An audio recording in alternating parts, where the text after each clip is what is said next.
ئەو کتێبی لێوە خوای گەورە و میهرەبان بینەرانی بەڕێز و خۆشەویست سڵاوی خوای پەروەردگارتان لێبێت. خۆشحاڵم کەوا لە ئەڵقەیەکی نوێی بەرنامەی پەرژێن بە ئێوەی بەڕێز و خۆشەویست ئەگەم بۆ جارێکی تر بۆ درێژەدان بە باس و خواسە ئەدەبی و کولتوری و ڕەخنەیەکان لەبارەی ئەدەبی کوردی و هەروەها ئەدەبی جیهانی و هەروەها لەبارەی کۆمەڵێک تەوەرکەوە بە گرنگی ئەزانین ئێمە باسی بکەین بۆ ئەوەی بەڕێز و خۆشەویست بە میوانداری میوانانی ئازیز و خۆشەویست بۆ ئەم ئەڵقەی ئەم بەرنامە کە بەرنامەیەکی ڕاستەوخۆیە پێم خۆش میوانداری زۆر بەڕێز پرۆفیسۆر دکتۆر ئاراز محەممەد ساڵح بکەم مامۆستا لە زانکۆی سلێمانی بۆ ئەوەی باسێک بکەین لەسەر تەوەرێک لەبارەی شاری سلێمانی حوزور و ئامادەیی لە ناو شعری شاعیران و هەروەها لە زەینی شاعیرانی کورد بە تایبەتی شاعیرانی کۆن و ئەوەی کە ناو دەبرێ بە سەردەمی کلاسیک بزانین شاری سلێمانی چه ئامادەیەکی هەیە لە شعرەکانیانە پێشتر لە ناو زەینیانە چۆن سلێمانی ڕەنگی داوەتەوە وەکو شار و هەروەها وەکو کۆمەڵگا وەکو کولتور و دابوونەریت بێگومان سلێمانی هەر لە سەرەتای دامەزراندنیەوە شارێکی گرنگ بووە شاری ڕۆشنبیری بووە شاری شاعیران بووە شاری مامۆستایانی ئاینی و خەڵکی زانست دۆست بووە و ئەم ژینگەی سلێمانی وای کردووەکەوە بەردەوام ئامادەیی هەبێ لە زەینی دانیشتوانەکانیە لە زەینی ئەوانەیە کەوا لە ناویە پەروەردە بوون لە ناویە خوێندویانە لە ناویە ژیاون جا دواتر کۆچیان کردبێ ڕۆیشتە بن یاخود هەر لە ناویە مابنەوە بێگومان وەکو شار وەکو جوانی وەکو ئیستاتیکا بەردەوام ئەم شارە گرنگی خۆی هەبووە لە بەرهەمەکانیانە جا بۆ ئەو تەوەرەیە بۆ باسکردن لەسەر ئەم بابەتە بە خێرهاتنی زۆر بەڕێز کاک دکتۆر ئاراز ئەەکەم بەخێر وێخوا کاک دکتۆر جەنابەت کتێبێکە نووسیوە لەبارەی میرایەتی بابان و شاری سلێمانی لە شعری شاعیرانی سەدەی 1990دا بێگومان لەم کتێبەیە کۆمەڵێک بابەتی زۆر گرنگت باس کردووە و ڕوشاندووە کە سلێمانی چی وەکو مێژوو چی وەکو کولتور یاخود وەکو ئەو بیئە ڕۆشنبیریەی کەوا لێرە دروست بووە لە ناو زەین و هزردان و خەیاڵدانی شاعیرانە وجودێکی زۆری هەبووە. اینجا پێش ئەوەی ئێمە باس لە سلێمانی بکەین پێویستە ئاوڕێک بینەوە بۆ مێژووی دامەزراندنی شاری سلێمانی و ئەو میرانەی کەوا شارەکەیان دامەزراندووە بێگومان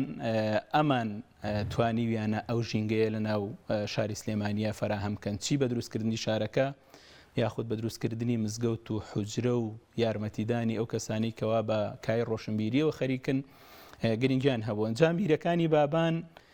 ناکری ئێمە دایان بڕین لە مێژووی شاری سلێمانی لەبەرەوە شاعیرانمان کاتێک کە باسی سلێمانیان کردو باسی میرایەتی بابانیشیان کردووە. جا لەو ڕوانگەیەوە جەنابەت ئاماژەت کردو بە کۆمەڵێک شاعیری زۆر گرنگ هەتا کۆمەڵێک شاعیر پێش ئەو شاعیرانەی کە پێیانەوترێ مەدرسەی سلێمانی و بابانەکان کە بریتیە لە نالی و سالم و کوردی لە پێش ئەوانی شامەلۆنە خالیدی نەخشبەندی کۆمەڵێک شاعیری تر مامۆستا عەبدولەتیفی بەرزنجی و بزانم ئیشارەتی پێ کردووەکەوە شعری هەبووە لەبارەی بابانەکان و لەبارەی شاری سلێمانیەوە. جا حەزەکەم کورتەیەک جەنابەت ئیشارەت کەی بە ئەو پێگە و گرنگی شاری سلێمانی و میرایەتی بابانەکان بە شێوەیەکی گشتی لە کای ڕۆشنبیریە دواتر لە زەین و خەیاڵدانی شاعیرانە. سەرەتا بە ناوی خوای گەورە زۆر سپاس بۆ میوانداریە سڵاومان هەیە بۆ بینەرانی کەناڵی پەیامی بەڕێز. شاعران و ڕۆشنبیرانی سەردەمی میرایەتی بابان چ لە قەڵاچوالان و چ لە سلێمانیە ڕۆڵێکی گرنگیان بینیوە لە گەشە پێدانی بزافی خوێن و خوێنەواری لەم دەبەرە و لە زۆر ناوچەیتریشە. ئێمە گەر باسی سلێمانی بکەین بێ بگەڕێنەوە بۆ سەردەمی قەڵاچوالان. سەردەمی قەڵاچوالانیشە کە پایتەختی میرایەتی بابان بۆ ژمارەیەک خوێندنگەی گرنگی تیا بووە، کۆمەڵی مامۆسایی گەورەی تیا بووە، کتێبخانەی بابانەکانی تیا بوو کە کتێبخانەیەکی گرنگە لەو سەردەما بە پێهێنێ بەڵگەنامە 6,000 دەستنووسی نەفیس و بە پێزی و بە نرخی تێدا بووە. یەکەم شاعرێک کە ئێمە لەم کتێبە دەستمان کەوتووە کە باسی میرایەتی بابان و سایشی میرەکانی بابان ئەکات شێخ عەبدولەتیفی بەرزنجیە. شێخ عەبدولەتیفی بەرزنجی لە ساڵی 1970 لە قەڵاچوالە لەدایک بووە لە ساداتی بەرزنجەیە. لە ساڵی 1962 کراوەتە مفتی میرایەتی بابان لە قەڵاچوالان و کاتێکش کە سلێمانی گوێزراوەتەوە لە سەردەمی ئیبراهیم پاشای بابانە لە ساڵی 1984 شێخ عەبدولەتیف هاتووە و هەم بەردەوام بۆ لەسەر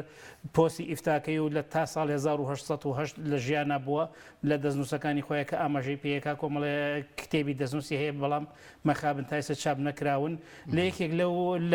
لە کۆتایی ئەو دوو دەستنووسیا کە ئێمە دەستمان کەوتووە کتێبێکیان لەسەر فەرائیزە، کتێبێکیان لەسەر نەحوی عەرەبیە قەواعیدی عەرەبیە. لە کۆتایی سایشی ئیبراهیم پاشای بابانەکە کە ئەڵێ پاشایەکی خێرخوازە و ئەڵێ پاشایەکی گەورەیە و جامیع الکەبیر مزگەوتی گەورەی سلێمانی بنیانناوە و شاری نوێی بنیانناوە و بەردەوام پشتگیری خوێندن و خوێندەواری و زانست و زانایانە و هاوکارێکی باشی زانایانە و گرنگیەکی زۆر ئەدا بە خوێند و خوێنەواری لەناو قەڵەمڕەوەکەی خۆی و سایشێکی جوانی میرایەتی بابانی کردووە، میرەکانی بابانی کردو بە تایبەتی ئیبراهیم پاشای بابان. ڕاستە ئەمە بڵین وەکو پێش دروستبوونی شاری سلێمانی یاخود بڵین لە مەرحەلەی ڕاگوزەری خۆناغی ڕاگوزەری گواستنەوە لە قەڵاچوالان بۆ سلێمانی، بەڵام لە سلێمانیە دواتر ئەبینین نێمە کۆمەڵک مزگەوتی گەورە دروست ئەکرێ، کۆمەڵک حوجرەی زۆر باش و مامۆستای مدەڕس لە ناو سلێمانیە کەونە تەدریس، بە تایبەتی یەکێک لەوانە مەولانە خالیدی نەقشبەندی کە لە مزگەوتەکەی خۆیان تەدریس ئەکا و ئێمە کەمتر ناسیومانە مەولانە خالید وەکو ئەوەی کە شاعر بێ، زۆرتر وەکو شێخێکی تەریقەت و ئیرشاد ناسیومانە یاخود هەندێک بابەتی پەخشانی نووسی بێ. بەڵام جەنابەت ئاماژەت بۆ کردووە کە مەولانە خالید شعریشی هەبووە، شعری بە نەک هەر بە عەرەبی و بە فارسی کە لەو سەردەمایە زۆر باو بۆ بڵین لە ناو خوێنەوەرانی کووردا بگرە بە زمانی کوردیش شعری هەبووە. اینجا مەولانە خالید ئایا تا چەندێک ئەو ڕنگدانەوەی سلێمانی و ئەو ئەو ژینگە ڕۆشنبیری کە لە سلێمانیا هەبووە لەناو ئەو شعرانەیە هەستت کردووە ڕەنگی یابێتەوە؟ خۆی سلێمانی کاتێک کە دروست کراوە گوندێکی گەشەکردوونە بۆ شار بووە، قەڵاچوالان شارێک بووە تقریبان بە پێوەری و کاتە شار بووە، گواستراوەتەوە دار و پەردووی بیناکان و خانوەکان و مزگەوتەکان هێرا و جارێت لە شوێنی شاری سلێمانیا دروست کراوە. هەر ئەوەشە نهێنی شاری سلێمانی کە لە قۆناغێکی مێژووی زۆر کەما گەشەیەکی زۆر ئەکا. لە ساڵی 1984 ئەگە دروست کرابێت لە سەرەتا هەشتسەدەکانە گەشەیەکی زۆری کردو شاری سلێمانی و سێکوچکەی بابان و قوتابخانەی شیعری بابان دەرکەوتووە، بە تایبەتی نالی و سالم و کوردی کە زۆر باسەکرێن و ئەو وەرچەرخانە گەوری کە لە مێژووی ئەدەبی کوردیا دروست بووە هەتاکو ئەو ڕۆژگارە زمانی گۆران لەجێی گۆران لە شێوەزاری هەورامی کە زمانی ئەدەب و فەرهەنگ و ڕۆشنبیری کوردی بووە لەگەڵ بنیادنانی سلێمانیا وەرچەرخانێکی گەورە ڕووەدا کە زمانی سلێمانی شێوەزاری سلێمانی بێ بە زمانی فەرهەنگ و ڕۆشنبیری و شیعر لای شاعرانی. ئەمەش بەڵگەیە کە سلێمانی گەشەیەکی زۆری کردو وەرچەرخانێکی زۆر گەورە هەر بە شاری لەدایک بووە، هەر بە شاری لەدایک بۆ بە شاری دروست کراوە، گوتێکی گەشەکردوون نەبووە و بە تایبەتی میرەکانی بابانش کە کاتی شاری سلێمانیان دروست کردووە لە هەوری ئەوا بوون، هەوڵێکی زۆریان داوە هەموو زانا گەورەکان لە ناو قەڵەمڕەوەکان لە ناو پایتەختەکانە کۆبکەنەوە و ژمارەیەک مزگەوتی گەورە و خوێندنگەی گەورەیان دروست کردو و کتێبخانی گەوری قەڵاچوالانیان گواستوەتەوە بۆ شاری سلێمانی. بە دەقیقی مەولانە خالیدی نەقشبەندی لە ناوچەی قەرەداغ لەدایک بووە لە ساڵی 1970 یان 72 یان 73 ئەم قسانە هەمووی هەیە. لە ساڵی 1970 کاتێک کە چوە بۆ هیندستان و دوای لە ساڵ 1970 کە گەڕاوەتەوە لێرە لە سلێمانیەوە تەریقەتێکی نوێی هێناوە تەریقەتی نەقشبەندی هەتا ئەو کات و ڕۆژگارە تەریقەتی قادری و ساداتی بەرزنجە بێ ململانی و بێ کەسێک لە بەردەمیانە بۆسێ بێ هیچ هێنێ منافیسێک خۆیان تەریقەتی قادری و دەسەڵاتی ئاینی بەدەست ئەوانەوە بۆ کاتێک کە مەولانە خالی دێت و تەریقەتێکی نوێ و شێوە ڕەوشێکی ئاینی نوێ دروستەکە لە شاری سلێمانیا ململانەیەکی تون دروست بۆ لە ناو شاری سلێمانیە ئەم ململانیش لە خزمەتی گەشەپێدانی لایەنی فەرهەنگی و کۆمەڵایەتی و ڕۆشنبیریە بۆ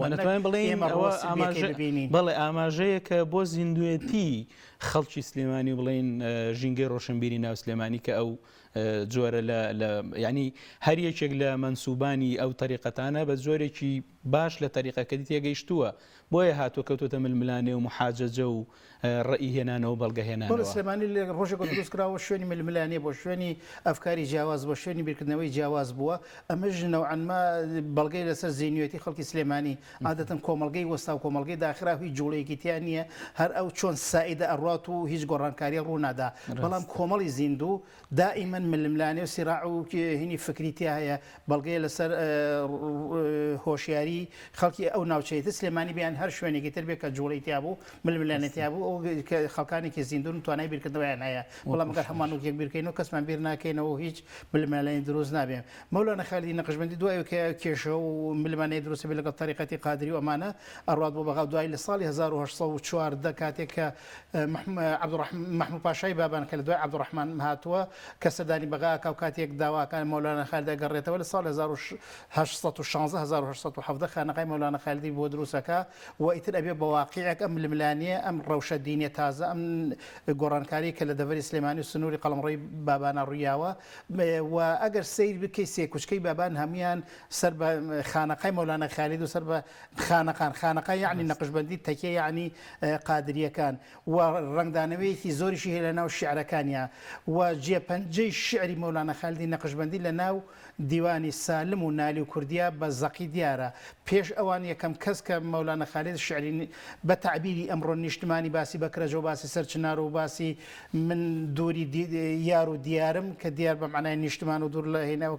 کە لە ڕۆژێکی جەژنان لە نیودلهی و لە قەندەهار و لە کابولەوە لێەوە کە نامی ناردۆ نامێکی شعری ناردۆتەوە بە سلێمانی ئەو سۆز و عەتف و خۆشەویستی نیشتمانی کە ناردۆتەوە ڕنگدانەوەیەکی زۆری هەیە جارێک ترێکە سەیری چامەکەی شعرەکانی نالی و سالم بکەین یا شعرەکانی کوردی بکەین ئەم ناوبردنی شوێنەکانی سلێمانی محەلەکانی سلێمانی و شی و بەرزی و نزمیەکان هەتاکو نالی لە چامەکەڵێ پرسیشێ بکە لە دار و بەردی محەلەکان یعنی خۆشەویستی بۆ دار و بەردەکانی گەڕگەکانی ئەوە گرنگە حەزم کرد لەو سەردەمەوە ئیتر شعری خۆشەویستی نیشتمان و هین گەشەی کردووە لە سەردەم ئەوە ویستم زۆرتر لەسەری بوەستین کاتێک ئێمە ئەگوازینەوە بۆ قۆناغی سێکوچکەی بابان ئەبینین سلێمانی گەشەی کردووە کوشارێکی ڕۆشنبیری شاعری گەورەی تیاپیا بووە زۆر ئاساییە کە شاعیر لە ناو شارەکەی خۆیان و لە ناو وڵاتەکەی خۆیان سۆزێکی جوان و وەکو ئەڵێ تێکڵ بە هەست و سۆزی شاعیرانەی دەرببڕێ بەڵام ئێمە ئەبینین هەم لە ئاماژە بە مەولانە خالیدی نەقشبەندی کە جەنابەت ئاماژەت پێکرد هەم لە نالیشە ئەبینین کاتێک کە سلێمانی بەجێ ئەهێڵن زۆرتر قەسیدەی بە جۆش و خرۆش ئەنووسن بۆ سلێمانی ئەوە یعنی بەڵگەی لەسەر ئەوەی کە غوربەت زۆر کاریگەری لە نەفسێتی ئەوانە دروست کردووە ئینسان جاری وا هەیە زێدەکەی خۆی بەجێ ئەهێڵێ بەڵام زۆر بە تاسەوە نییە بۆی زۆر بە خەمیەوە نییە بەڵام ئەمان ئەبینین کاتێک کە لی دوورکەوتونەتەوە خەم و تاسەیان زۆرتر زیایی کردووە بە تایبەتی لە ناوچامەکەی نالیا ئێمە چەند بەرنمەیەک لەمە و پێشیش لەسەر ئەوە دوایین یعنی غوربەتێکی زۆر ئەبینین تاسەیەکی زۆر ئەبینین بۆ سلێمانی تەنانەت دا ئەبەزێتەوە ئەوەی کە ئاماژەت پێکرد ناو وردەکاری گەڕەکەکانی داری عەلەمداری شێعباز پردەکەی سەر شەقام ئەچێتەوە بۆ سەرچنار و بۆ ئاوەکە یعنی زۆر وردەکاریەکە ئەوە دلیل لەسەرەوەی کە سلێمانی حضورێکی زۆر فعلی هەبووە لە ناو زەینی نالیە بە هەمان شێوە ئێمە لە لای سالم و لە لای کوردیش ئەوە بینین بەڵام غوربەتەکەی نالی و مەولانە خالید وای کردووە کە زۆرتر شعرەکانیان شعری ناسکتر بێ شعرێک بێ نزیکتر بێ لە هەست و سۆز و لە عاتیفەوە کاتێک کە ئینسانی خوێنێتەوە خۆی نالی غوربەتی هەڵبژاردۆ چۆتە وڵاتی شام و دوای چۆتە حیجاز و دوای گەڕێتەوە بۆ تورکیا کە میرایەتی بابان ڕووخاوە بە تایبەتی لە دەوری 1940 وانە سلێمانی و کوردستانی جێهێشتە و ڕۆشتۆ نەگەڕاوەتەوە سالم ئەچێت ئێران بەڵام زوو ئەگەڕێتەوە و لە غوربەتە ئیدارە ناکەم کوردی نەڕۆیشتوە لە شارەکە ماونەتەوە بۆیە ڕەنگە کاریگەری غوربەت و ئەو حاڵەتە نەفسی و دەرونیەکە ئینسان لە دووری نیشتمان و دووری زێدی خۆی و کەسوکاری خۆی کە نالی سوتا و ئەکوڵێت چ لە چامە عەرەبیەکەیە کە لەوێ نووسیوێتی و چ لە ئەو پەیامەشە و چامەکەشا کە نردێتیەوە بۆ سالم ئەو حاڵەتە دەرونیە سوتاوی تایە نالی تعبیری لێکە کە خۆشەویستێکی زۆری هەیە بۆ سلێمانی و بۆ خانەقا و بۆ حجرەکەی و بۆ دەشتی فەقیەکان و بۆ سەیوان و بۆ شیوی ئاودار و بۆ سەرچنار و بۆ شیوە سوور ئەوانە کە بە وردی ناوی ئەبعانی تەواو تێکڵاوی خوێنی بوو ئەم خۆشەویستی نیشتمان و شی و بەرزی نسمەکانی شاری سلێمانی تەنانەت ئەڵکە خۆی خەڵکی خاک و خۆڵی شارە زۆرە و خۆشەویستێکی هەیە بۆ لادێکی خۆی لە چامەکە ئەڵێ تاکو بە سلێمانی عبور نەکەیت و لە سلێمانی نەمێنیتەوە مەچۆ بۆ سەردانی خاک و خۆڵ مەکە هەمووی عەتف و سۆز و خۆشەویستێکی زۆرە بۆ زێد و بۆ نیشتمانەکەی ئەکرێ بڵێ نالی خاک و خۆڵیشی بە بەشێک لە سلێمانی زانیوە ئەگەر چی وەکو شار گوندێک ینی دابڕاو بۆ لە شار بەڵام وەکو ناوچە سەر بە ناوچە بووە بۆیە بینین حزوری سلێمانی وەکو شار زۆرتر لە ناوچامەکەیە هەیەتە یعنی ئەگەر بە پێوەرێکی عەقلی ئێمە سەیری بکەین ئەبوایە خاک و خۆڵ زۆرتر لە ناو شعرەکەیە لە ناو چامەکەیە حزوری هەبێ بەڵام ئەبینین تەنانەت چوونیشی بۆ خاک و خۆڵ ئەبێ بە سلێمانیا بڕوە یعنی ئەوە دلیل لەسەر وەکو ناوچەی جوگرافی هەر لەسەر سلێمانی حسابی کردووە بە بەشێک لە سلێمانی زانیوە بەڵێ خۆی نالی ئەگەر وردی کەینەوە هەندێکشی بە قیاس ڕەنگە بڵین بەڵگەیەکی مەلموسی نووسراومان دەست نەکەوێت بەڵام لە 7 ساڵی و 8 ساڵی ئەگەر دەستی کردێ بە خوێندن هاتوۆتە سلێمانی تا خوێنی تەواو کردو بۆمە مەلا چونکە وڵای حجرەکەم فەقیه حجرەی نییە حجرەکەم کە بە زەمیری متەکەلیم قسەیەکە هی مامۆسای ئاینێکە بۆ مامۆسای ئاینێک بۆ مدەڕیز لە مزگەوتی سەی حەسەن و لە خانەقاش تەدریسی کردووە بەشی زۆری ژیانی هەتاکو ساڵی 1940 کە ڕۆیشت و سلێمانی جێهێشتووە لە سلێمانیە گەورە بوو ینی بەشی زۆری ئەوەیە بۆیە زیاتر ڕنگدانەوەی سلێمانی و لە سلێمانیشە ئەو گۆڕانکاری وەرچەخانەی بەسەر هاتووە فێری خوێنەواری بۆ شاعرە و لەگەڵ شاعرانە بە تایبەتی ئەڵێ ئەهلێکی هەیە هەمی خەڵکێکی هەیەمی ئەهلی دانشن هەمویان ئەهلی شیعرن ئەبێ لە سەردەمی نالیە سلێمانی ژمارەیەکی زۆر شاعری تیا بوو بێ بۆیە وا وەسفی ئەکا بەڵام بەداخەوە ڕەنگە زۆربەی شیعرەکانە فەوتا بێ یان دەستنووسەکانە تایسە نەدۆزرابێت و چاپ نەکرابێ بێگومان هەر ئەو سێ شاعری تیان نەبووە سێ کوچکەی بابانی تیان نەبووە ژمارەیەکی زۆر شاعری تیا بووە و لێرەوە تێکڵاوی ئەدەب و جیهانی شیعر و ئەدەبووە نالی و هەر ئەوەش وای کردووە کە خۆشەویستێکی زۆری هەیە بۆ سلێمانی کەمتر ڕەنگە بچێتەوە بۆ زێدە ئەسڵەکەی خۆی ڕاستە وەڵام من شتێکی تریش سەرنجی ڕاکێشاوم لەوەیە یعنی ئەبینین سلێمانی کاتێکەوەکو شار یەکسەر لە دایک ئەبێ ئەو ژینگە کولتوری کە ئەی ڕخسێنێ جۆرێک لە هەستی ئینتیما دروستەکە لە لای تاکەکاری یعنی ئەو ئینتیمایە ئێمە لە شعرەکانی مەولانە خالید و مەسەلەن نالی و هەر کەسێک کە ڕۆشتوێتە دەرەوە هەستی پێەکەین بەڵام جۆرێکی تر لە ئینتیما دروست ئەکا بۆ ئەهلەکەی ئەویش ئەوەیە کە شانازی بکەن بەو زمانەی کە لێرە خەڵک قسەی پێیەکە ئێمە ئەزانین کە پێش ئەوان زمانی باڵا کە بریتی بۆ لە زمانی ئاینەکان یاخود زمانی شعر و ئەدەبیات لە ناو سلێمانی و لە ناو کوردیشا زۆرتر زمانی عەرەبی و فارسی بووە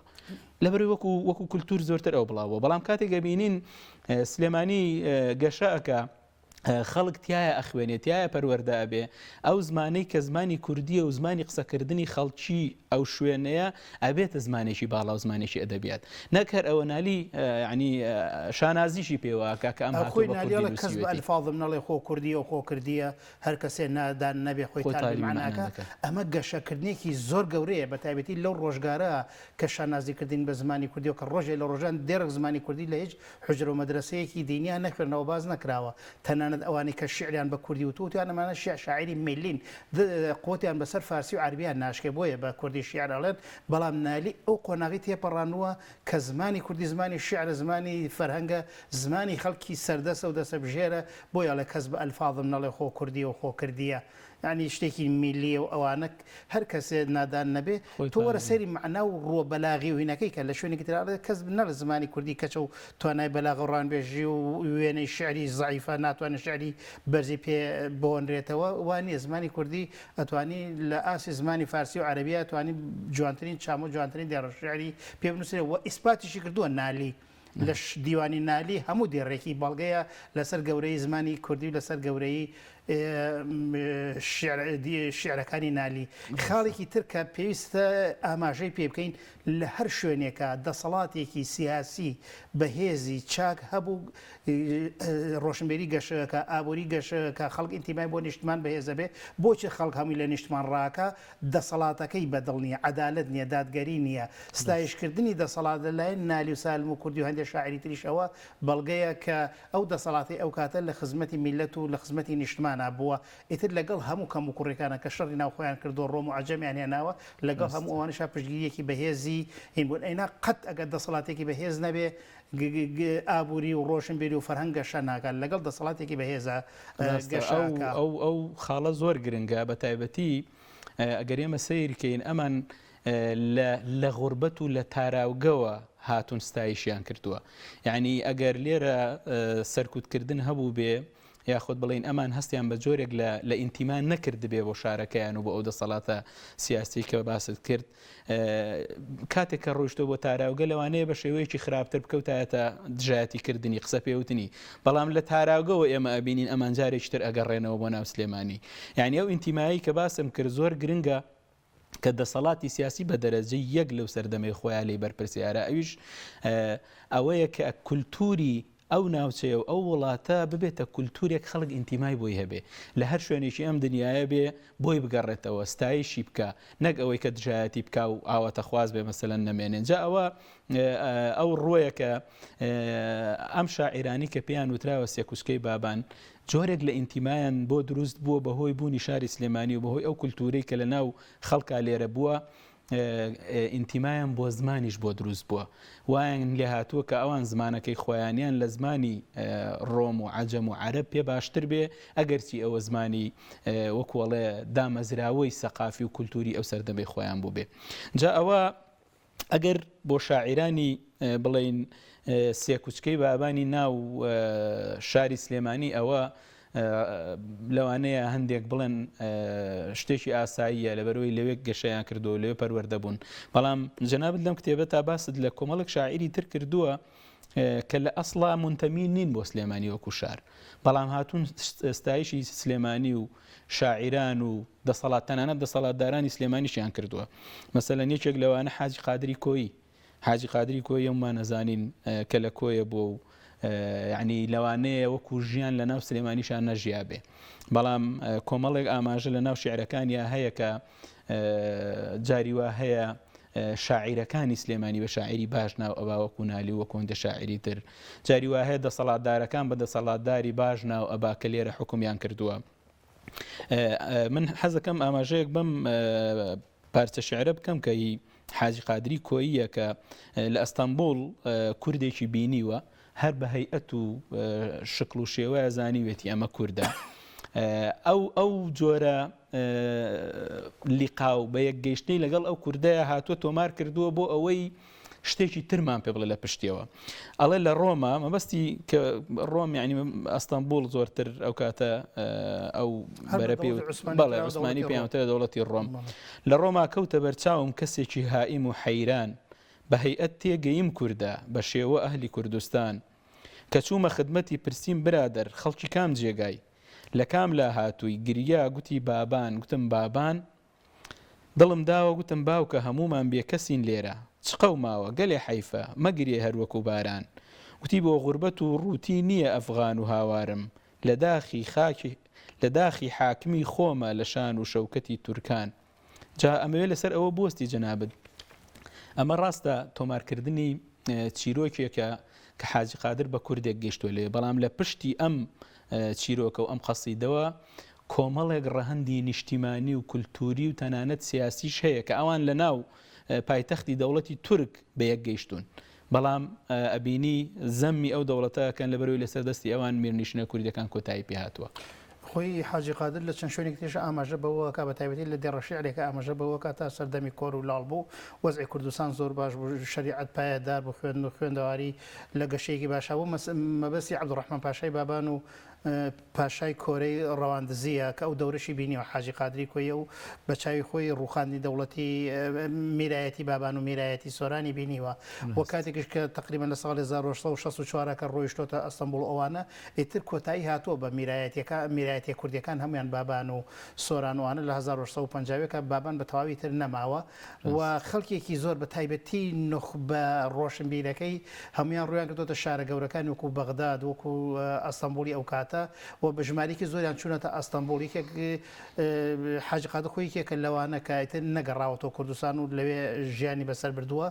لەوێ خەڵکانێکی بینیوە و هەمووشیان هەر ئێوە پێمان بڵێ کە هەمویان داغ لە دڵن هەمویان خەفەتبارن بۆ ئەوی کە میرایەتی کوردیەکان لە ناو چوون و بارودۆخی کوردستان شێوا و ئێستا ڕاستەوخۆ تورکەکان حاکمی کوردستان کە حاکمێکی خراپیش بوون بە تایبەتی لە دوای لە ناوچوونی میرایەتی بابانەکانەوە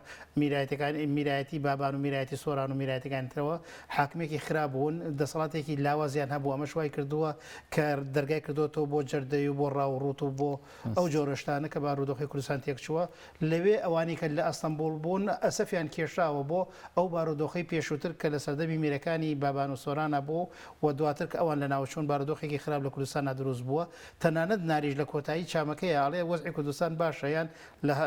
هەر خراپن سالمەڵێ بە هیچ جۆرە مێرەوە ڕوومەکە کوردستان و مەگەرەوە بارودۆخێکی خراپ و هەواڵێکی خراپی ئەداتێ هەموو ئەمانە بەڵگەن کە بارودۆخی کوردستان زۆر نالەبار بووە لە دوای ڕوخانی میرایەتیەکانەوە و هەرەوە ژوای کردو بە تایبەتی دەستە ڕۆشنبیر و خەڵبەکە نخبەکەی ڕۆیشتون بۆ شارە کوردەکان بابانەکان بەشی هەرە زۆریان ڕۆیشتون بۆ ئەستەمبول و بۆ شارە گەورەکان و نەگەڕاونەتەوە کە بڵێن ئەمە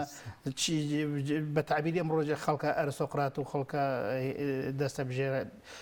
خوێنەوارەکە بۆ لەو ڕۆژگارە ڕاستە خۆی یەکێک لە ئاماژەکانی تریش کە لەم پارچە قەسیدەیەوە دیسانەوە من ئەمە بیبەستمەوە بە ئەو قسەی پێشوم کەوتم جۆرێک لە ئینتیمای دروست کردووە بۆ ئەو خەڵکی کە تایە ژیاوە تەنانەت ئەوەی کە تیاشیان نەژیاوە حاجی قادر ئەگەرچی لە سلێمانیان نەژیاوە چۆتە ئەستەمبول دوای ڕوخانی دەسەڵاتی بابانەکانیش کوردێکی سلێمانی بینیوە هێشتا ئەو حەنین و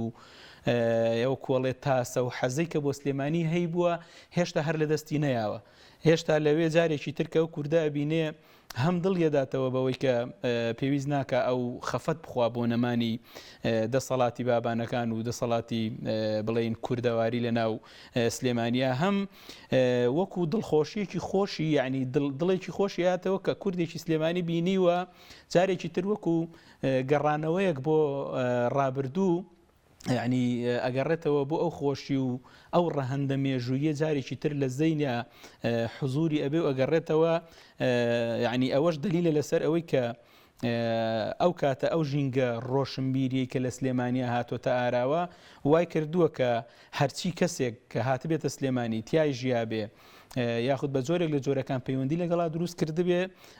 ئەو ئینتیمایی بۆ دروست بووە ئیتر ئینتیماکە هەندێک جار وەکو ئینتیمایەکی نیشتیمانی ڕەنگیاوەتەوە خۆی ئەگەر سەری شعرەکەی حاجی قادر بکەین حاجی قادر لە ڕۆژگارێکا ژیاوە کۆیە لە ناو سنووری قەڵەمڕۆی بابان بۆ حەسری نەکەین لە سلێمانی سنووری قەڵەمڕۆی بابان بچووک نەکەینەوە لە 1970 لەدایک بۆ بێ یان تۆزێ دواتر یان تۆزێ ئەملاتر حاجی قادر لەو سەردەم و ڕۆژگارە شاری کۆیە کە ناوەندێکی لەو کاتا پێوتراوە دارولعلم شوێنێکی وەکو کۆیە و عەبدوڕەحمان پاشای بابان بنەماڵی جەلیزادە هێناوەتە شاری کۆیە و مزگەوتی بۆ دروست کردوون و کۆمەڵە مزگەوتی تریان دروست کردو لە ناو شاری کۆیە و وەقفیان بۆ دابین کردو زانای گەوریان لە کۆیا کۆ کردوتەوە یعنی شوێن دەستی میرایەتی بابان و میرەکانی بابان بە شاری کۆیەوە دیار بۆ لە ڕۆژگاری حاجی قادری کۆیە لە شاری کەرکووکە دوو مەدرسەیان دروست کردووە لە شارە زۆر و لە خوڕماڵە مەدرسەیان دروست کردووە تەنها حەسری نەکەین بچووکی نەکەینەوە تەنها لە سلێمانیە هەر ئەوەشە حاجی قادر بە چاوی خۆی بینیوێتی کە عەبدوڕەحمان پاشای بابان بنەماڵی جەلیزادە و کۆمەڵی بنەماڵی خادی مۆسوجادە و کۆمەڵە بنەماڵی زانستی ترە ئەباتە شاری کۆیە و دەعمیانەکات و مەدرسەیان بۆ دروستەکات و وەقفیان بۆ دابینەکە حاجی قادر لە کاتێکە لە کۆیا گەورە بوو دوایش لە سنووری کۆیە و ناوچەی باڵەکایەتی و هەتاکو و ڕۆژهەڵاتی کوردستانی ڕۆیشتووە ئەو خزمەتدانەی میرەکانی بابانی بە چاوی خۆی بینیوە کە پشتگیری زانا و زانایانیان کردووە بۆیە لە ناو شعرەکانی ڕنگدانەوەیکی زۆری هەیە و ستایشی میرەکانی بابانەکە لانی کەم نزیکی 20 ساڵێک لەژێر ینی قەڵەمڕۆیی بابانەکانە هەرژیاوە ئەگەر بڵێ لەو کاتەیە لەدایک حاجی قادری کۆیی بە هەموو شیکردنەوەی لە ساڵی 1964 ڕۆیشتۆتە ئەستەمبول ئەویش بەهۆی بارودۆخەکە تێک چوو ئەو لەملانێش کە تووشی بووە ئەمیش بیری نوێخوازی هەبوو ڕخنەی لە ڕەوشی دینی گرتووە کۆمەڵ لەو فاکتەرانە وای کردووە کە وڵات و نیشتمان و شاری کۆی بەجێڵا ڕۆیشتۆتە ئەستەمبول. ڕاستە خۆی حاجی قادر لەوانەیە وەکو کە ئەوترێ هەستی نیشتیمانی و نەتەوەی زۆرتر لە چاو شاعرانی تر لە لای حاجی قادر گەشەی کردووە لەوانەیە ئەوەیە یەکێک لە ڕەهەندەکانیشی بوو بێ کە یعنی بە هەر سوورەتێک بوو بێ میرەکانی بابانی قبول بووە و ینی حکمیانی قبول بووە. بۆ ئێمە لە حەزەکەم ئیشارەت کەم بم کۆی ئەگەر هەر کەسێ باسی مێژەی بیرینەتەوەی کوردی بکابێ لە حاجی قادری کۆیەوە دەست پێیەکە. حاجی قادری کۆی لە ناو شعرەکانی و ناودیوانەکە وشەی کەلیمی کوردستانی هێناوە لە ناو دیوانی سالم و کوردی و نالیا بەو هەموو خۆشەویستێکە بۆ نیشتمانیان بووە وشەی کوردستان نهاتووە هەتاکو سالم بەو هەموو خۆشەویستی هەیە بۆ کوردستان لە چامەکەیاڵ ئەلوەداع ئەی مڵکی بابان ئەلوەداع کوردستان بە مڵکی بابان ناو ئەبا یعنی ئەمەش نوعێکە لە بچووکردنەوە بەڵام وشەی کوردستان و کەلیمەی کوردستان چەند جارێ لە ناو دیوانی حاجی قادری کۆیا دووبارە بۆتەوە لە پێش ئەوە شابچێتە ئەستەمبول زۆربەی خەڵکوانی کە باسی حاجی قادرەکەن ئەڵەن ئەو پێشکەوتن و فەرهەنگەی ئەستەمبول وای کردووە کە حاجی قادر ئەو بیرە تەنویری و ئەو بیرە نەتەوەی و نیشتمانی بۆ دروست بێ بەڵام نەخێر حاجی قادر لە کۆیەوە خۆی لەسەر ئەوە تووشی سەر ئێشە و تووشی ملێنە بۆ ناچار بۆ ڕای کردووە ڕخنەی لەو وەزع دواکەوتۆی وڵاتەکەی خۆی گرتووە ڕەنگە بەوەی کێشەی سیاسی ئەم لاولاوە نەبووە کاتێکش کە چوەتە ئەستەمبول و نەگەڕاوەوە کەس یعنی بێکەس بۆ ئەوانە و ئەو فکرەی ئەو ئیسەی ڕەنگە باش قبول ناکرێت جا 200 ساڵ پێشێسە چۆن قبولەکرێت قبول ناکرێت. ڕاستە هەر بۆ پشتگیریەک بۆ قسەکانی جەنابەت لە کاتێکا کە ئەم باسی میرەکانی بابان ئەکا باسی بۆتانیش ئەکا ئەڵە حاکم و میرەکانی کوردستان هەر لە بۆتانەوە هەتا بابان یەک بە یەک حافزی شریعەت بوون سەیدی قەوم و شێخی میلەت بوون. یعنی ئەو هەستەنەتەوەیە تەنیا قەتیز نەبووە لەسەر ئەوەی کە ئەم لە ژێر قەڵەمڕەوی بابانەکانە بۆ لە ژێر دەسەڵاتی ئەوانە بووە تەنها حب و خۆشەویستی بۆ ئەوان بوو بێ بێگومان یعنی ئەوە ڕنگدانەوەی هەبووە لە شێعرەکانیا بە شێوەیەکی قوڵتر. پێم خۆشە باسێکی شاعیرێکی تریش بکەین کە دیسانەوە بە جۆرێک لە جۆرەکان وەسف و ستایشی سلێمانیەکە و سلێمانی حوزوری هەیە لە ناو زەینی ئەوە لە ناو خەیاڵدانیا لە ناو شێعرەکانیا بەڵام خۆی بە یعنی خەڵکی شارەکە نەناسراوە ئەویش کە شێخ ڕەزای تاڵەبانی بووە و بەیتە مەشهورەکەی کە بۆ سلێمانی نووسیویەتی و بەفکرم دێ کە سلەیمانی دار و مولکی بابان بوو نەسوخڕەکێشی عەجەم و نەمەحکومی ئالی عوثمان بوو لەبەر دەرکی سەراسەفیان دەبەست شێخ و مەلاو زاهید مەتافی کعبە بۆ ئەربابی حاجت گردی سەیوان بوو. یعنی کە سەیری ئەو قەسیدەیەی شێخ ڕەزاش ئەکەی جۆرێک لە وردەکاری لە ناو قەسیدەکەیە هەیە کە هەمان ئەو وردەکاری نالیە کە لە ناو چامەکەیە کردوێتی. یعنی ئەویش باسی سەرا ئەکا باسی گردی سەیوان ئەکا باسی شێخەکان و مەلاو زاهیدانی سلێمانی ئەکا ئەگەرچی شێخ ڕەزا خۆی بە خەڵکی شاری سلێمانی یعنی نەناسراوە بەڵام جارێکی تر ئەو ئینتیمایی بۆ دروست بووە. یعنی ئەوەی کە نازانم جەنابەت لێرەیە چۆن معالەجەی ئەوەت کردووە. بەڵێ خۆی شێخ ڕەزای تاڵەبانی و خەڵکی کەرکووکە بەشی زۆری خوێندنی لە کۆیە بووە لە دوای کۆی هاتۆتە سلێمانی و لە مزگەوتی گەورە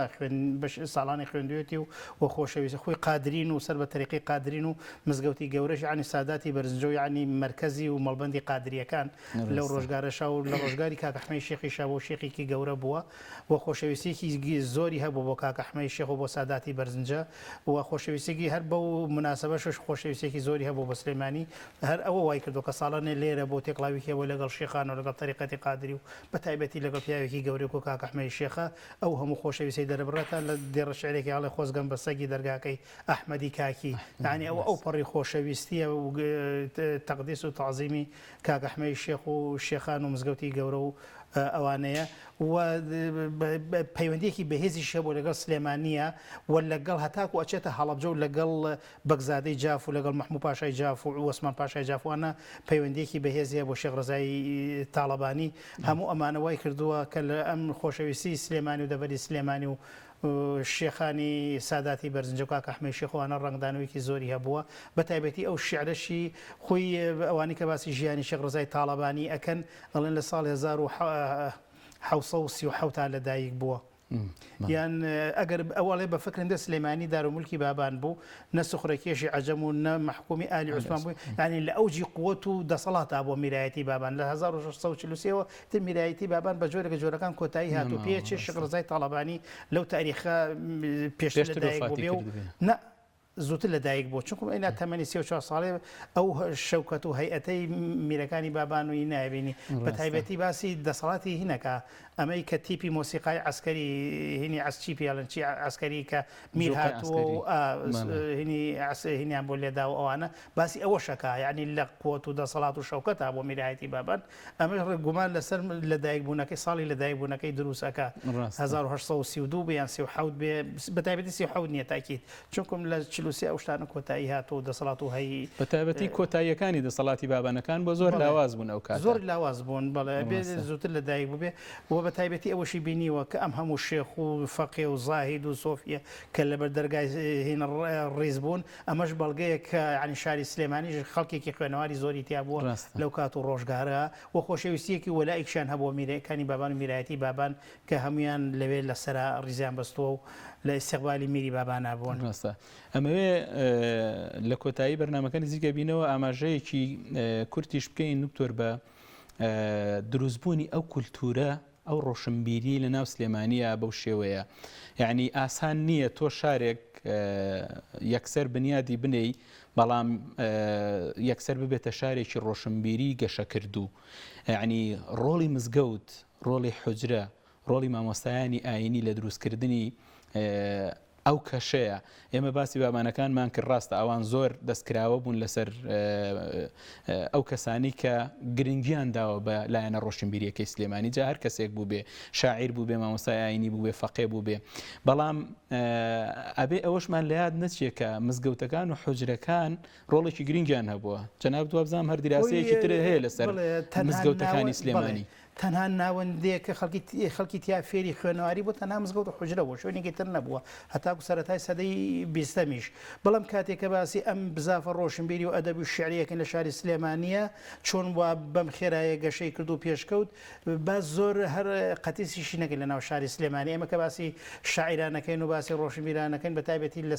سەدەی 19 و دواتریش لە سەرەتاکانی سەدەی بیستەمە ئێمە دەوروبەری سلێمانیش هەمووی مرکزی ڕۆشنبیری و ئەدەبی گرنگ بوون ناوچەی پێنجۆن کاریگەریکی زۆری هەبوو لەسەر سلێمانی هەورامان و هەڵەبجە کاریگەریکی زۆریان نەبوو زۆربەی شاعیرەکان و شاعرە گەورەکانی ئەو کات و سەردەمە خەڵکی دەڤەری هەورامان و خەڵکی دەڤەری هەڵەبجەن ئێمە زۆر نێنین ناو شاری سلێمانی هەڵوێن ناو شاری سلێمانی بە تایبەتی تەوێڵ و بیارە لە دوای ئەوەی کە مەولانە خالید ئەڕوات بۆ شام و شێخانی تەوێڵ و بیارە بن بە میراتگیری مەولانە خالید و تەریقەی نەقشبەندی ناوەندێکی فەرهەنگی زۆر گرنگ بۆ کاریگەریکی زۆریان هەبوو لەسەر سلێمانی ناوچەی قەرەداغ ناوچەیەکی زۆر گرنگ بۆ پێش ئەو سلێمانی دروست کرێ ناوچەی قەرەداغ ئاوەدان بۆ بە مەدرسە و بە زانای گەورە بە تایبەتی مەردۆخیەکان کاریگەریکی زۆریان هەبوو ساداتی تەکی قەرەداغ و هین بەڵێ شوێنێکی زۆر گرنگ بووە خوێنەواری زۆر گرنگ بووە هەموو ئەمانە سلێمانی و دەوروبەری سلێمانی ئەو بزافە ئەدەبی و ڕۆشنبیری ئەو مێژوە گەورەی کە ئەمڕۆ ئێمە لە بەردەستمانە هەمومان شانازی پێوەکەین هی هەموو ناو سلێمانی و دەوروبەری سلێمانیشە و ڕەگ و ڕیشەی مێژووی مەدرسە گەورەکانی دەوروبەری سلێمانی شەمیە زۆریان ئەگەڕێتەوە بۆ پێش دروستبوونی سلێمانی و هەمووشیان ڕۆژێک لە ڕۆژان میرەکانی بابان پشتگیریان کردو و دامیان کردو وەقفیان بۆ دابین کردووە قەرەداغ چ لە شارشی قەرەداغ و چ لە گوندی تەکیەکە ناوەندێکی گرنگ بووە لەو کات و سەردەما و یەکێک لەوانەکە لەوێ خوێندوێتی نالی بۆ لەوێ خوێندوێتی وەقفی میرەکانی بابانیان بۆ دابین کراوە تا ئێستاش بەعزێک وەسیقە و بەڵگەنامە و وەقفنامە و هینەکانیان ماوە کە میرەکانی بابان پشتگیری ئەو مەدرسانیان کردووە لە خورماڵ ئێستاش بەڵگەنامە و وەسیقەی سلێمان پاشای بابان ماوە پێش سلێمانیش سلێمان پاشای مەقتول کە وەقفنامە و بۆ خورماڵ و بۆ بیارە و بۆ خەرپانی و بۆ هەڵەبجە دابین کردووە بۆ قزڵجە بۆ پێنجۆنی دابین کردەوە بۆ کۆیە و کەرکک و هەولێری دابین کردووە لە پێش سلێمانیشە هەم پشتگیری میرەکانی بابان هەم سروشتی خەڵکی دەڤەرەکە هەم ڕێگوڕیشی ئەو مەدرسە مێژویانی کە لە دەڤەرەکە هەبوون و هەموو ئەمانەوای کردووە کە بزافی ڕۆشنبیری هەتا ئێستا لە سلێمانی و دەڤەری سلێمانی و قەڵمڕەوی کۆنی بابانە مێژوێکی گەورەی هەیە تا ئێستا شەتوانی بڵین بەردەوامە خۆیەوە ئاماژەیەکیشە بۆ ئەوەی کە بابانەکان کاتی خۆی هەر یعنی لە خەیاڵی ئەوەیە بوون کەوا ناوەندێکی ڕۆشنبیری گەورە وەکو شار هەبێ بۆیە ئەوکو ئەڵێ ئەو شوێنانەیان تەهیە کردو و ئامادە کردووە بۆی کە ڕۆژێک لە ڕۆژان ئەو حەدەسەر ڕوویدا ئەمان بتوانن زەمینەیەکی لەباریان هەبێ لە ڕووی ڕۆشنبیریەوە بتوانن شارەکەی لەسەر لە ڕۆژگاری میرایەتی بابانە چ لە قەڵاچوانان و چ لە سلێمانی هەموو میرایەتەکانی بابانیش ئەوەی کە دەسەڵاتداران چ بابان و چ دەسەڵاتدارەکانی تێژ لەو ڕۆژ سەردەم و ڕۆژگارە کە جێگەی شانازی بۆ شانازیان پێوە کردووە ئەوە بووە کە ئاسی خوێنەواری لە قەڵەمڕەوەکیانە لە چ ئاستێکایە لە ئێستا هەموو خەڵک پیشەزا هەموو دەوڵەتەکان شانازیەکەن بە ئاسی پیشەسازی وڵاتەکانیانەوە لەو کات و سەردەما شانازیان کردووە بە ئاسی خوێنەواری ناو میرایەتەکەیان و خاڵێکی تریش تەنها شوێنێکە خوێنەواری دروست کردووە بۆ دەسەڵاتەکەیان کوڕوونەوەکانی خۆیان فێری خوێنەواری بۆ تەنها مزگەوت و حوجرەکان بووە مفتی بۆ دروست کردو مێژنووسی بۆ دروست کردوون ئەیداری بۆ دروست کردوون و جێگەی شانازیان بۆ جێگەی فەرەنگی بووە یعنی ڕۆژانە شەوانە میرەکانی بابان و لە مجلیسە دانیشتن و شاعیران و ئەدیبان کۆبوونەتەوە بەوە کاتیان بەسەر بردو چێژێکی خۆشیان لێ وەرگرتووە بەو کۆڕە ئەدەبی و شعر خوێندنەوە ئەمەش وای کردووە کە بەردەوام پشتگیری زانایان و مامۆسایان و کتێبخانەوە وەقف دابینکردی وەقف بۆ مزگەوتەکان و خوێندنگەکان بکەن و هەمان شانازیان کردو بەوەی کە چەندێ مەدرسە و زانای گەورە لە قەڵەمڕەوەکانایە تەنانەت مردۆخیەکان لە ڕۆژهەڵاتەوە لە سنەوە و دەوروبەری سنەوە میرەکانی بابان هێناونیان بۆ ئێرە پیرخدرەکانیان هێناوە کۆمەڵەیەک بنەماڵی زانستیان هێناوە بۆ ئەوەی شانازی بکەن کە ئەوەتە قەڵەمڕەوەکەمان ئاوەدانە بە زانای گەورە و بە مەدرسەی گەورە و بە دەستنووسخانەی گەورە ڕاستە دەستە خۆش بێ کاکتۆرە ڕاست من پێم خۆش بوو وەکو کۆتا پرسیاریش باسێک لە ئەم کتێبە بە دوواداچوونە مێژوویەکان بکەین بەڕاستی ینی وەکوڵێ قسەکردن لە مێژووی کورد و لە مێژووی بە تایبەتی ئەدەبیاتی کوردی زۆر جار ئەچێتە خانەی شیکردنەوە و هەڵێنجان و تەسەوری کەسیەوە چونکە ئێمە بەڵگە نامە مێژوویەکانمان زۆر لەبەردەستان نییە هەتاکو ئێستاش مەسەلەن لەسەر ژیاننامەی هەندێک لە شاعیران ئێمە اختلافمان هەیە مەسەلەن هەروەکەوەی شێخ ڕەزای تاڵەبانی بنمونە وەکوەوەی نالی کە تا ئەم کۆتاییانە ساغ بۆەوە کەی کۆچی دوایی کردو لە بەڵگەنامەکانی عوسمانیە مەسەلەن ئەوە دەرهێنراوە اینجا قسەکردن لەبارەی مێژووی کورد و بەتایبەتی مێژووی ئەدەبیاتی کوردی توێژەر تووشی کۆمەڵێک مەشاکیلی گەورەکە یەکێک لەوانە کە من حەزم کرد ینی پێشتریش ئاماژەی پێبم باسکردنە لە علی بەردەشانی وەکو شاعیرێکی سەردەمی بابانەکان کە جەناب لێرە باست کردووە علی بەردەشانی ئەمازانین شاعیرێکی میلی بووە زۆرتر و شعرەکانی بە نووسرا و نەبوون لە سەردەمی خۆیان بە تایبەتی لانی کەم خۆی نەینووسیوەتەوە مێژووی ژیانەکەی لەوانەیە زۆر دروست و وازەح نەبێ شاعیرانی تر پێشتر ئەوانەی تر مەسەلەن نالی و سالم و کوردی و ئەوانە لەوانەیە جیاوازێکی کەم هەبێ لە هەندێک لە ساڵەکانیانە بەڵام ئایا باسکردن و بە دوواداچوون لەسەر ئەم بابەتانە تا چەند تۆی وەکو توێژەرێک تووشی کۆمەڵک ئیشکال و ئاڵنگاری کرد کەوا یعنی ناچار بووی ئەوەی کە خۆت هەندێک جار تەرجیح بە یان بڵێ ڕاستاخکەیتەوە وەک لەوەی کە پشت بە بەڵگانامەیەکی مێژووی ببەستی خۆی باسی شعر و لێکۆڵینەوەی شعرێک لێجاربێت پسپۆڕی ئەدەبیت ڕووە بەلاغی و ڕووە سوورە شعریەکە و ئاستی شعرەکە لە چ ئاستێکایە زیاتر ئەم ڕوانە باسەکرا بەس بۆ ئێمەی کورد کە مێژۆکەمان نەنووسراوەتەوە و مێژوی کورد نەنووسراوەتەوە تاکو بڵێن نیوەی دووەمی سەدەی بیستەمی خەڵکات و مێژوکە نووسراوت یان زۆر کەم نووسراوەتەوە بە تایبەتی لە ڕۆژگاری سەدەی هەژدە و نۆزدە کە من ئیشم لەسەر کردووە هەر لە ڕۆژگاری خۆی هیچ نەنووسراوەتەوە ئێستش زۆربەی بە تەخمین و ئەوانە دیاریەکری و ئەنووسێتەوە بەداخەوە نووسینەوەی مێژوو بەشێک نەبووە لە کولتوری زانایانی کورد هەتاکو چوونەتە بەغا و شوێنەکانی تر و تۆزێک گۆڕانکاریان بەسەر هاتۆ لایەن کردو بە لای نووسینەوەی مێژووە ئەمە ژوای کردو ئێمە کە دین باسی مێژوی خۆمانەکەین یان باسی مێژوی سلێمانیەکەین یان باسی سەدەی هەژدە و نۆزدەکەین ئەبێ بگەڕێنەوە بۆ ناو دیوانی شاعیرەکان چونکم بمانەوێت لەمانەوێت شاعر کە شعرە نووسێ ئەو بار و زروفە کۆمەڵایەتی و سیاسی و ئابووری کە تیاژی ڕنگدانەوە هەیە لە ناو شعرەکانیە ئەمە وای کردووە کە ئێمە بگەڕێنەوە بۆ شعر و لە ڕێگەی شعرەوە باسی مێژووی ئەو ڕۆژگارەی سلێمانی و دەوروبەری سلێمانی بکەین ئەوەیە ئینا ڕەنگە لە ڕێگای دەقە شعریەکانەوە تۆ زۆرتر هاتووی بۆ ساختکردنەوەی دەرەوەی دەقە شعریەکان ڕەنگە ئیشی شعر نەبێ باسی مێژوو بکات جەنابەت پسپۆڕی ئەدەبیت و ئیشی ئێوەیە ئەمانە بەڵام ئێمەی کورد ئەڵێ مێژوەکەمان نووسراتەوە ناچارین بە ناو هەموو کون و کەلەبەرێک بگەڕین هەتاکو بتوانین وێنەیەکی مێژوی ئەو ڕۆژگاری خۆمان بنووسینەوە. ئەو بۆ منەوە پرسیارە بۆم گرنگ بوو چونکە ئێمە لە ڕەخنەی کولتوریە عادەتەن کە باسی شعر ئەەکەین ئەڵێن شعر مێژوو نییە وەکو زانست چونکە زانست بەرهەمی عەقڵە شعر بەرهەمی سۆز و عاتیفەیە لەبەر ئەوە تۆ ئەگەر پشت بە دەقێک ببەستی کە بەرهەمی سۆز و عاتیفە و خەیاڵە بۆ سەلماندنی واقعێک کە بەرهەمێکی عەقڵی و لۆزیکیە تا ڕادەیەک لەوانەیە توێژەرەکە تووشی هەندێک ئیشکالیات بکە بەڵام گرنگترین شت ئەوەیە کە وەکو ئەوەی جەنابەت وتت ینی تێڕوانینێکی بنیادگەرانەی هەبێت توێژەر بە نیسبەتی ئەدەبی کوردیەوە زۆر گرنگە بۆ ویستم ئەو پرسیارە بکەم و جوابەکەی تۆش ینی هەر هەمان ینی بۆ چوونی سەلماند ئەویش ئەوەیە کە ئەبێت تێڕوانینێکی بنیادگەرانەمان هەیە بۆ ئەدەبی کوردی ئەمە سەری تێکستەکان بکەین بزانین ئەو تێکستانە چیان لە ناواخنی خۆیان هەڵگرتووە و ئەمە ئەبێ بە ئیشعاع و بە تیشکێک بۆ ئەوەی کە ئەم تێکستە لە سەردەمێکا یاخود ئاماژە بەچی مێژوویەک ئەکا جا ئەوە پرسیارە گرنگ بوو بەلامەوە بەنسبەتی تۆش کە لەسەر ئەو بابەتە نووسیوتە دەست خۆش بێ بەڕاستی بابەتێکی زۆر بەپێزە توێژینەوەیەکی گرنگە وەماندووشم کردی کە ئەمڕۆ لێرە لە ستۆدیۆ ئامادە بوویت و لە سەفەری دووری شەو هاتبوویتەوە لەبەرەوە دیسانداوای لێبوردنی لە یەکەین و خێراتنت ئەەکەم و دەست خۆش بێ بۆ ئامادەمونت لەم بەرنامەیە و لەم و توێژ و گفتوگوۆیە. سپاس بۆ بەڕێزیشت. زۆر سپاس بینەرانی بەڕێز و خۆشەویست بەم شێوەیە هاتینە کۆتایی ئەڵلقەی ئەمجارەی بەرنامەی پەرژێنیش تا ئەڵلقەیەکی تر و دیدارێکی تر بەخوای گەورەتان ئەسپێرم خواتان لەگەڵ.